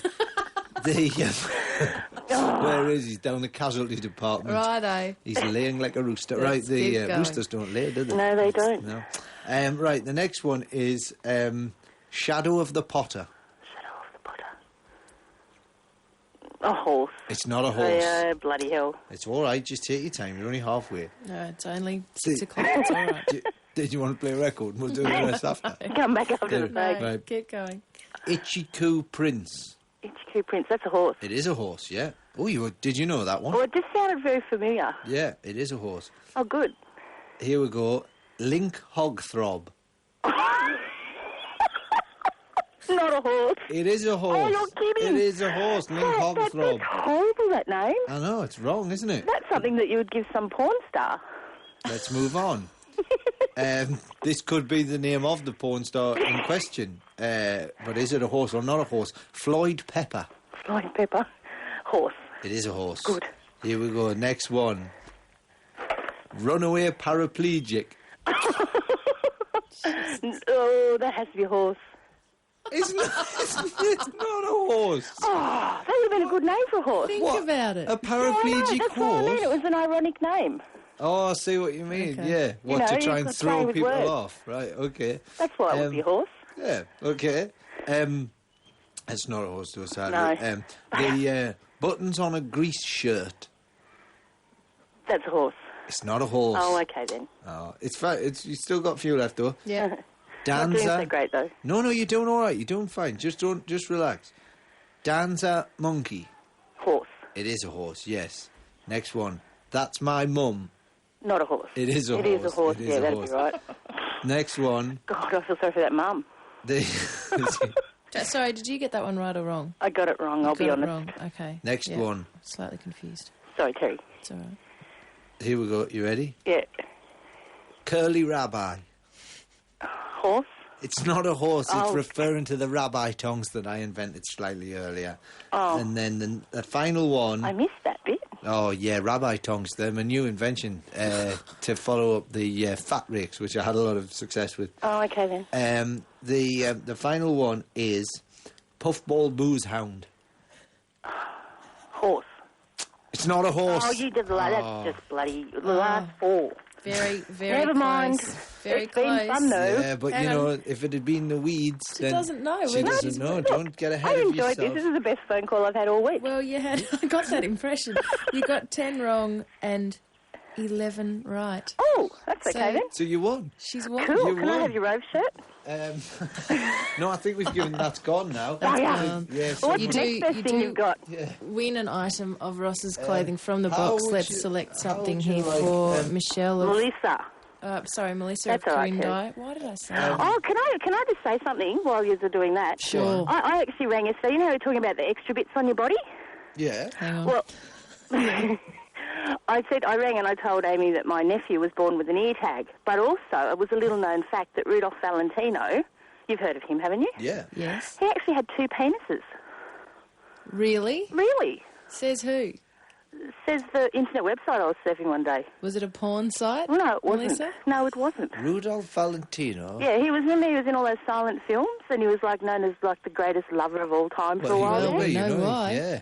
You get twice as Yeah. much done, wouldn't you? So there you go. We'll check that on the web. Let's pick an item of clothing for Melissa. How would you like a pair of shorts, black shorts, Champion, never been worn, they're authentic Oh, apparel. I'd love them, but can you both sign them for me, please?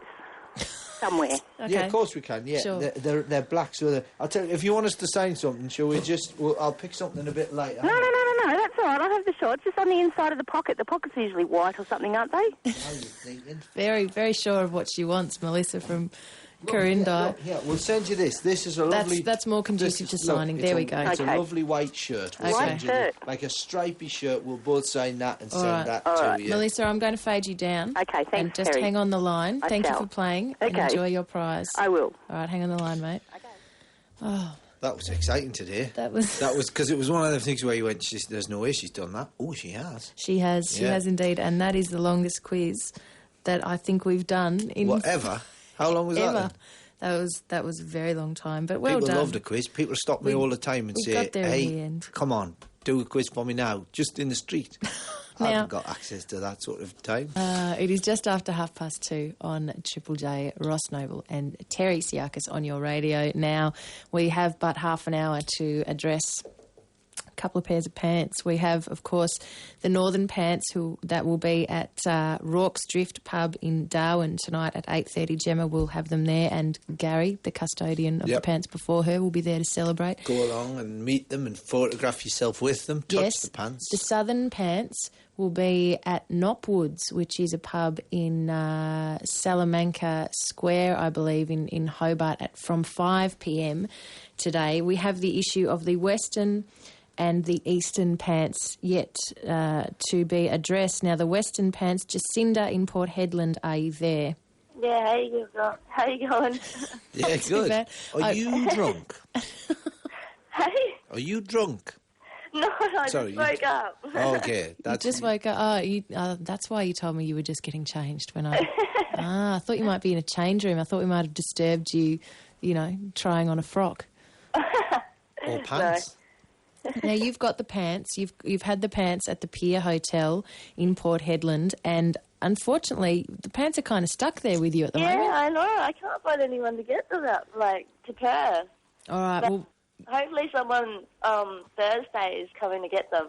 Hopefully. Okay, Ooh. well, we just want as many offers as we possibly can get so we can figure out the best way to get them back to Melbourne. So if you can take the pants from Port Hedland somewhere further south, maybe, so we can head them, towards Perth, somewhere further south than Port Hedland in WA, or... East or west or just out of Port... If you're in Port Hedland and you're leaving Port Hedland, let's just get them out of there. Yeah, well, we've got a possible pickup in Tom Price, which is not too far out of Port Hedland. We'll just give the number 1300 0555 36. Well, perhaps for Perth listeners, the best thing to do would be to hit us on the guest book, actually, of course, because of the time difference, which we sincerely apologise for. WA listeners, if you can help us with the pants that are in Port Hedland, go to the Ross and Terri page of triplej.net.au. Have the pants been, well behaved for you at least, Jacinda? I'd hate to think they've been giving you any trouble.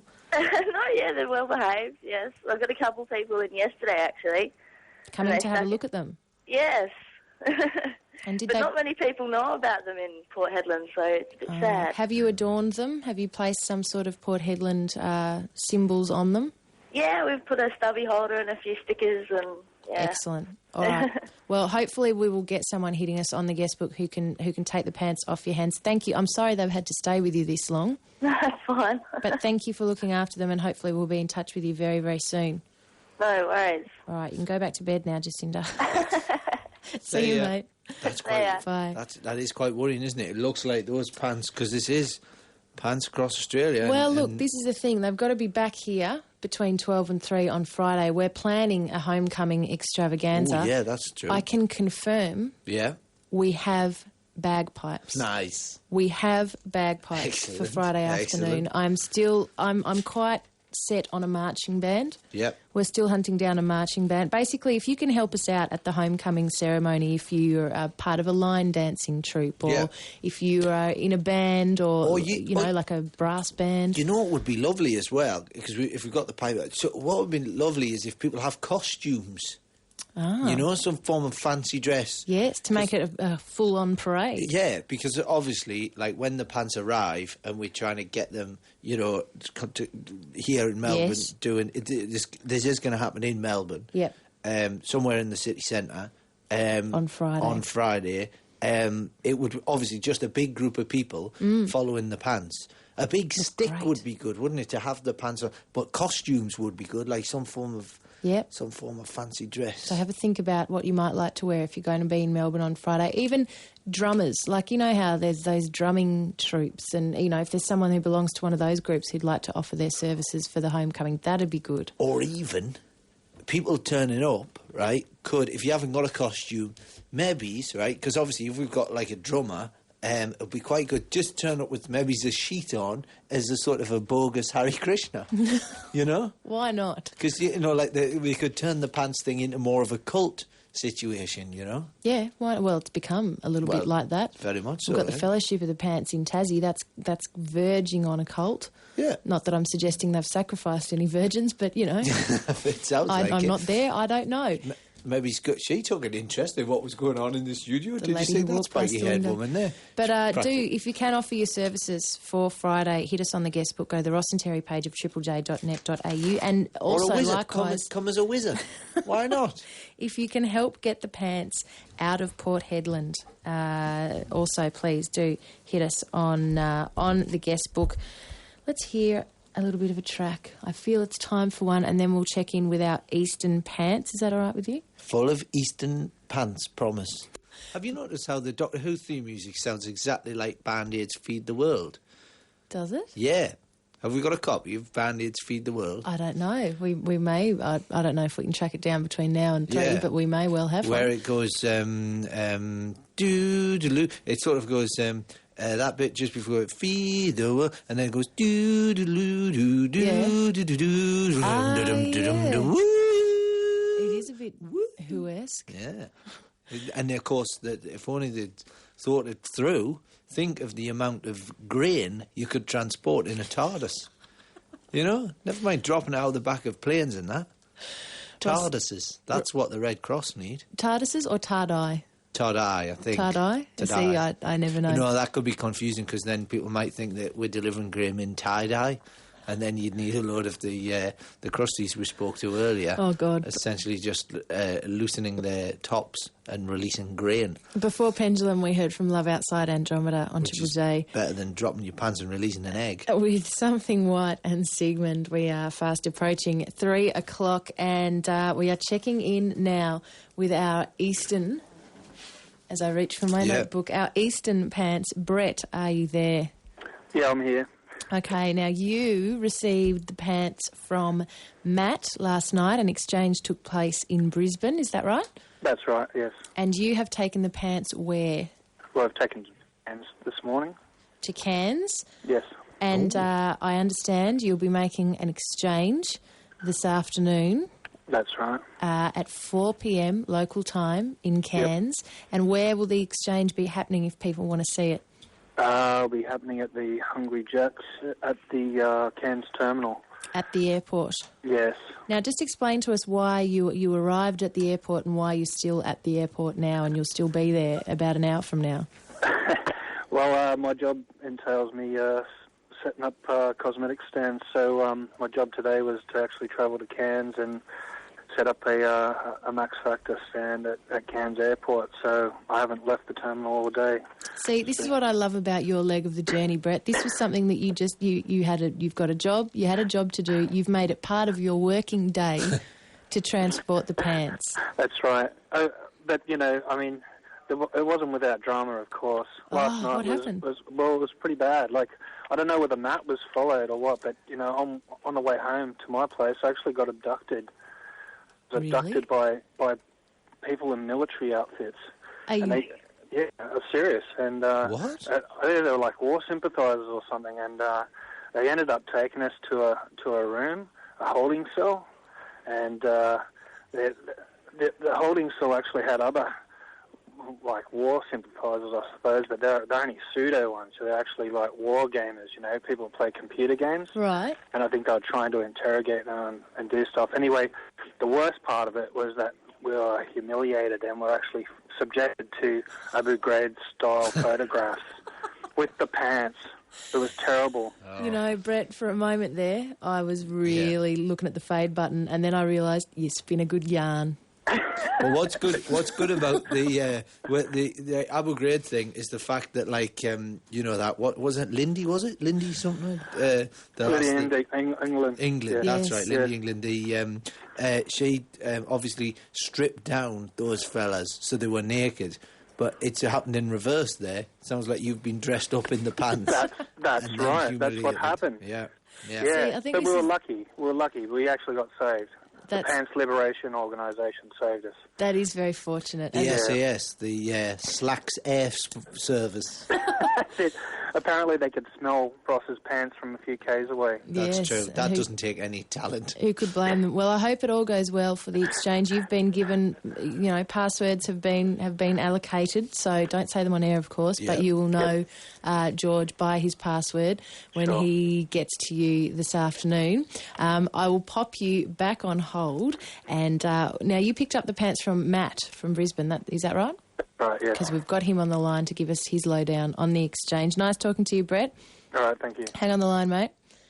Oh, it's all happening. It really is. It is all happening. Matt in Brisbane, are you there? I am here. Excellent. Now, thanks for making the exchange after hours last night. That's all right. It's a full-time job. It is, because we've tried to make the exchanges during the show, but sometimes, the logistics, we're sorry. Time it just difference, can't always happen on air. The spinning of the planet is against us. It is indeed. God damn them. Now, you took the pants, while they were in your possession over the weekend, you took the pants somewhere very special on Sunday. Is that right, Matt? Yeah, I took them into the cricket at the Gabba. Oh, how did that go? It went great, actually. Yeah? Ended up, it was a bit late out the front, and I missed a few guys, apparently, but there was still a few there. And one actually took me up into his corporate box for the afternoon. Because you had the pants with you? Yeah, because I had the pants, and it was a really good afternoon. A few free beers and nibblies. Yeah, it was great. The pants opening doors. I reckon. Well, that's fantastic. We were just saying, it's like having all of the upsides of celebrity without any of the downsides. A simple talisman and you're through into the VIP section. Did they have miniature foods? Because those... They did. Yeah, it's weird that, isn't it? It's the sort of thing where you pay, all this money for a big fancy thing, and then miniature food? That's not right. Surely people that are in the cheaper bit get the miniature food. You get yourself into the fancy corporate section, oversized, giant pies and the like. And so you were given a bit of celebrity treatment? I was. It was a bit hard to let go of the pants for that reason. Oh, right. Oh, well, that's all right. Well, I'm glad that you enjoyed your time with the pants, and thank you, as I said, for making an after-hours exchange last night. And you'll be pleased to know, Matt, that the pants are now... Oh, here we go. We've just been handed late-breaking news by Amy. Okay, the pants were meant to be going from Cairns to Gove, which is up near Darwin, where they were going to be decorated. George was meant to be our man on the scene. He was meant to be picking them up at 4 o'clock this afternoon. I have just been handed a piece of paper by our producer, Amy. Oh, no, don't say. That's fallen through. No! What? So basically, with 7 minutes to go, this is ridiculous. Insane. I repeat, ridiculous. Right, there'll be no more music for the rest of the show. Oh my God, Matt, brace yourself. We've got 8 minutes. We now need someone who can meet the pants at Cairns Airport today. You have best thing to do is hit us on the guest book, yeah? Amy, I'm looking at you for confirmation. Go to the Ross and Terri page of triplej.net.au because if worse comes to worse... There's a time difference, isn't there? There is a time difference. If worse comes to worse, Brett can leave them somewhere at the airport, perhaps out, in the place that he's working out the front of, and then we can arrange to have them picked up. So if you can take the pants... I'm going to kill him. I'm going to track that guy down and kill him with my bare hands. George. Not Brett, obviously, yeah. What was he playing at? He came in here, he accepted our hospitality, we give him miniature food. What's going on there? It's not the best outcome, is it, Matt? I'm going to pummel him to death. Oh, it's very disappointing, actually. It's a little bit disappointing, but hopefully something good will come of it. We need someone who can meet the pants at Cairns Airport today. Hit us on the guest book, please. Matt, thank you so much for participating in Pants Across Australia. No worries at all, guys. Thanks for the chance to do it. It was good fun. And good luck. Worries. Good luck to you. See you later, mate. Guys. Take care. Bye-bye. Ciao. I can't believe it. Look at that. Oh, producer Amy, jump on the mic. Tell us what's happening. Don't hand me another note. I'm going to freak out. Is that... There you go. I think you're wired for sound. Would you like me on this one? Yes. What's happened? Look, before we totally bag George and, give him a kick in the butt and never speak to him again, He's getting an egg I think it's actually my fault. Oh, what? What? Well, because for some reason I forgot that he said he was going to be there on Wednesday and not Tuesday. Okay. And with all this craziness happening, and it was all so exciting and everything, and I was Tuesday like, it's Tuesday. Oh, great, Well, he's going to be then- there. But it's actually not George's fault. He did tell me he's going to be there on Wednesday, and for some reason, So we can still get them. They can still travel north. But they're waiting there for a full day. Yeah, that's losing a lot of time. So we just need someone who can babysit them for a day. Okay. Until George gets there tomorrow. Or somebody that's going to be in Cairns Airport. Because you'd think if somebody's at the airport, the chances are they're going to be travelling. Yeah. Yeah. Hey. You know what would be point. great is if somebody was travelling from Cairns to Perth. That would be like That's a tonight. long trip. It is a long trip, but that would get the pants. That would. Do you see what I mean? Yeah, Like, all the way from one side of the country. One side of the country. As we look at our map, all the way over to the other side. Yeah, that would be a good one. Look, hit us on the guest book. Go to the Ross and Terry page of triplej.net.au. Folks, don't let us down. It's okay. The people will come through. The pants will be okay. Let's play a track. It's a track that I've been, teasing. By the fingerprints of George, it will happen. This is a track done by the delightful Wayne, who brought us in a chook last week, and we've had a few requests for it, so we're going to give it another spin. This is Silver Bullet. And the chocolates. He brought us chocolates as well. He did indeed. God knows what will be there today. A Silver big sedan Bullet. chair and a big bloke wafting us. On Triple J. Here's the bullet.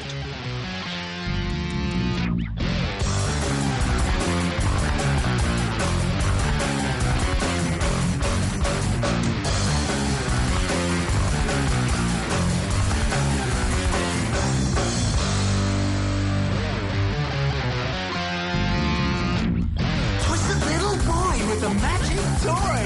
Give me all the angels, show me how to use a God's right-hand man has given me the plan.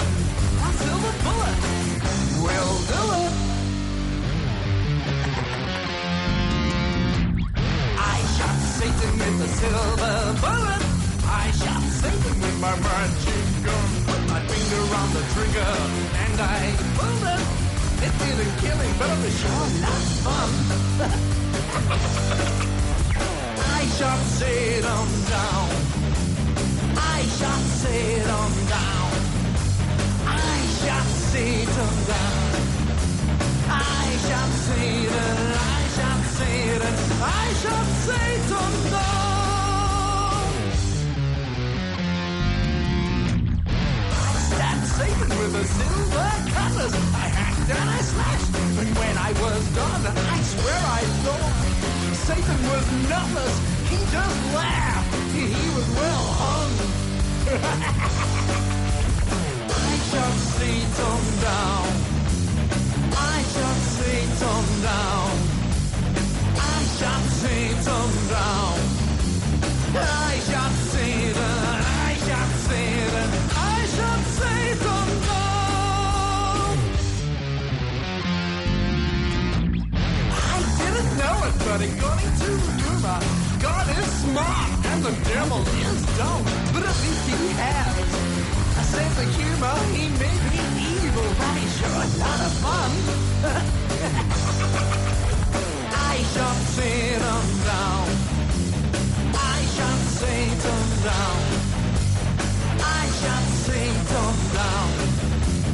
I shot Satan. I shot Satan. I shot Satan down.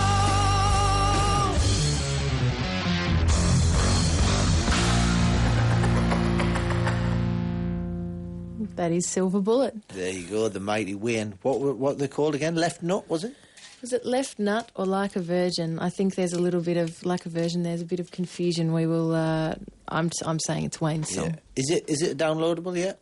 Not as yet, but with all luck, it should be. With all due respect. By the end of today, I hope, as an MP3 from the website. That would be lovely. There've been a few hits on the guest book. You know, where can we get it? Can we hear it? Can we? You know.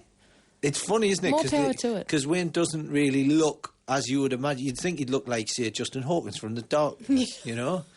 But, you know, he's not exactly that look. No, not exactly. With just over a minute to go to the news, can I tell you three things? You. Number one, the first thing I'm going to tell you, if you're in Hobart and you go to Knopwoods in Salamanca Place at 5 p.m. today,